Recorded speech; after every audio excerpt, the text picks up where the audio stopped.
खुद को जिंदा साबित करने के लिए दर दर ठोकरें खाती हैं, लेकिन कहीं भी कुछ भी नहीं मिल पाता है। उसी का कुछ दृश्य हम आपको दिखाएंगे और इन्हीं से रूबरू कराएंगे कि जिंदा यहाँ पे मौजूद है, लेकिन सरकारी कागजों में इनको मृत घोषित कर दिया गया है। बूझेंगे इनसे क्या पूरी घटना है। अपना नाम बताइएगा।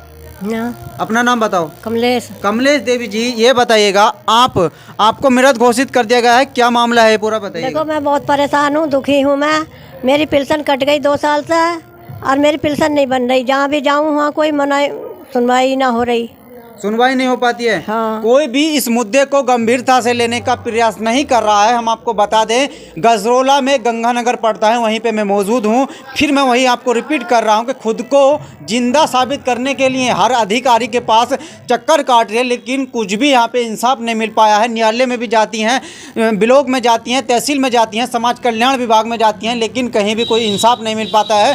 खुद को साबित करती हैं कि मैं जिंदा हूँ, गुहार लगाती हैं, दहाड़ के गुहार लगाती हैं कि मैं जिंदा हूँ, लेकिन जो भ्रष्ट हमारा अधिकारी हैं, भ्रष्ट हमारा कानून हो चुका है, उनकी आंखें बंद हो चुकी हैं, जो हमारे सामने जिंदा खड़ी हुई हैं, लेकिन इनको मृत घोषित करके पता नहीं क्या वो अपने धुन में मगन हो जाते हैं। इनकी 2 साल से पेंशन रुकी हुई है, जिंदा मौजूद हैं, लेकिन कोई भी गंभीरता से इनको लेने को कोई भी तैयार नहीं है। अक्सर आपने पहले फिल्मों में देखा होगा कि कोई अपने आप को जिंदा साबित करने के लिए न्यायालय में पेश होता है, वहाँ पे जाता है, लेकिन इतनी कठिनाइयों के बाद उसको इंसाफ मिल सकता है। लेकिन जो यहाँ पे हकीकत मौजूद है, मैं उसी के घर पे खड़ा हुआ हूँ, लेकिन इंसाफ की गुहार लगा रही हैं हर अधिकारी के ऑफिस में जाकर, लेकिन किसी के कान पे रून रेंगने को तैयार नहीं है। और हम इनसे बातचीत करेंगे। अम्मा जी, आप कहाँ पे गई हैं?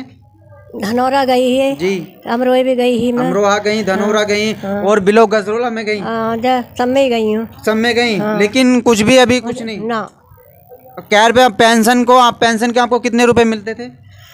3000 मिले। 3000 रुपये मिलते थे, उसी से आप गुजारा करते थे। इन्हीं के यहाँ पे लड़के मौजूद हैं, थोड़ा इनसे जानकारी लेंगे। अपना नाम बताइए भैया जी। महेंद्र सिंह। महेंद्र जी, आप पे कुछ जमीन है या नहीं है? कोई जमीन नहीं। जमीन नहीं है। और मजदूरी करते हैं? मजदूरी करते हैं। और यहाँ पे जो पेंशन आती थी आपके अम्मा जी की, ये भी पेंशन कट की गई है, इनको मृत घोषित कर दिया गया। कैसा महसूस कर रहे हैं इसके बारे में? मृत्यु घोषित कर दिया। बहुत बुरी बात है ना? गलत बात है, गलत बात है, बहुत बुरी, सरासर गलत बात, सरासर गलत है। आप ये बताइएगा, इन्हीं के लड़के खड़े हैं, कैसा फील हो रहा होगा इनको? इनकी अम्मा जिंदा हैं, लेकिन इनको मृत घोषित कर दिया गया है। क्या अधिकारी चाहते हैं? और थोड़ा हम इनसे बातचीत करेंगे। अम्मा जी, 2 साल पहले इसमें दर्शाया गया कि 2 साल पहले मृत घोषित कर दिया गया, तो आपको कैसे पता चला कि आप मृत घोषित कर दी गई हैं? अब जब आई ना रही पेंशन तो पता, पेंशन बंद हो गई, तो उसकी आप छानबीन में गई थी? बैंक में गई हूँ तो नुकादा अमरोहा जाओ। बैंक में जाती है, अमरोहा जाओ। हाँ। अमरोहा गई तो उन्होंने क्या कहा? कुछ ना, कोई ना मिला। कोई नहीं मिला? हाँ। उन्होंने अमरोहा वालों ने और कहीं को भेज दिया होगा, पता ना। देख लीजिएगा, ये साधारण परिवार की हम आपको कठिनाई दिखा रहे हैं। साधारण परिवार को दर दर भटकाया जाता है, लेकिन आज हकीकत की ऐसी घटना है, देखकर आप भी एकदम दंग रह जाएंगे। क्या मैं बता रहा हूँ, लेकिन मैं सच्चाई, ग्राउंड रिपोर्ट, जीरो रिपोर्ट आपको दिखाने का प्रयास कर रहा हूँ। इस वक्त मैं गंगानगर गजरोला में खड़ा हुआ हूँ। कुछ महिला के पास जो जिंदा हैं, इस वक्त हमारे सामने खड़ी हुई हैं, लेकिन सरकारी कागजों में मृत घोषित करके इनकी पेंशन को बंद कर दिया गया है। क्या चाहते हो आखिर? ऐसे साधारण परिवार को सपोर्ट करने की ज़रूरत है, लेकिन कुछ भी नहीं मिल पाता है यहाँ पे। और हम बने रहेगा हमारे साथ, और हम बातचीत करने का प्रयास निरंतर करते रहेंगे। अम्मा जी, तो आप बिलोग में गई, तो सबसे पहले आपको कहाँ पे पता चला कि आपको मृत घोषित कर दिया गया है? कम जो ही कहते ही किसी ने मर गई। हाँ। बिलोग में या तहसील में, अमरोहा? इन्होंने मेंबर ने भी। अच्छा, मेंबर ने जो आपके यहाँ के हैं? मेंबर पता पड़ा बाद में के वो किसी ने कह दी बुढ़िया मर गई। हाँ। तो मेरा मृत घोषित, पेंशन कटवा दी। तो अम्मा जी, जो आपके पति हैं, उनको डेथ मरे हुए कितने मृत हो? 17 साल हो गए हैं। हाँ। लेकिन आप जो पेंशन आती थी उसी से गुजारा करती थी? दिखाऊं मैं कागज उनका लायक? ना कोई उसकी जरूरत नहीं। आप जो 17 साल से पहले नलाई पलाई कर ले भाई, तो अपनी दवाई गोली कर ले भाई। अब क्या करूँ, बालकों की ये मजदूर है, ये खुद ही अपने बच्चों को पाल रहे हैं।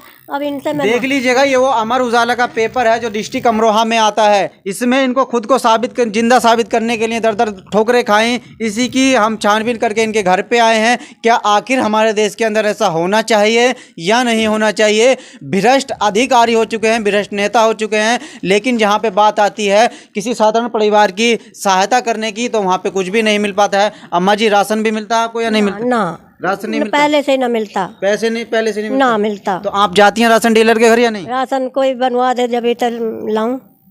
अभी बनाया हुआ नहीं है? ना। तो आप उसके घर जाती हैं, राशन डीलर के घर या नहीं? हाँ, तनु कह रहा तुम क्या करोगी राशन का, बालकों में खाए जाओ। तुम क्या करोगी राशन का? हाँ। तो अम्मा जी वैसे बताइएगा, जो आपके यहाँ राशन बढ़ता है वो 5 किलो बढ़ता है, थोड़ा कम बढ़ता है? 5 किलो पूरा बढ़ता है। हाँ। लेकिन आपको नहीं मिल पाता। ना। देख लीजिएगा कितनी आप कठिनाइयों के साथ अपने दुख को बता रही हैं। अब आप ही बताइएगा, क्या इनको राशन मिलना नहीं चाहिए? नहीं मिलना चाहिए तो क्यों नहीं मिलना चाहिए? ये इसी देश के निवासी हैं। इतना हमारे देश के अंदर भ्रष्टाचार हो रहा है कि किसी भी गरीब को हक नहीं मिल पाता है। दर दर ठोकरें खा रही है खुद को जिंदा साबित करने के लिए। अभी तक कुछ भी नहीं मिल पाया है। जो भी वह देख रहे हैं हम उनसे रिक्वेस्ट करेंगे वीडियो ज़्यादा शेयर करते रहें। जय हिंद, जय भारत।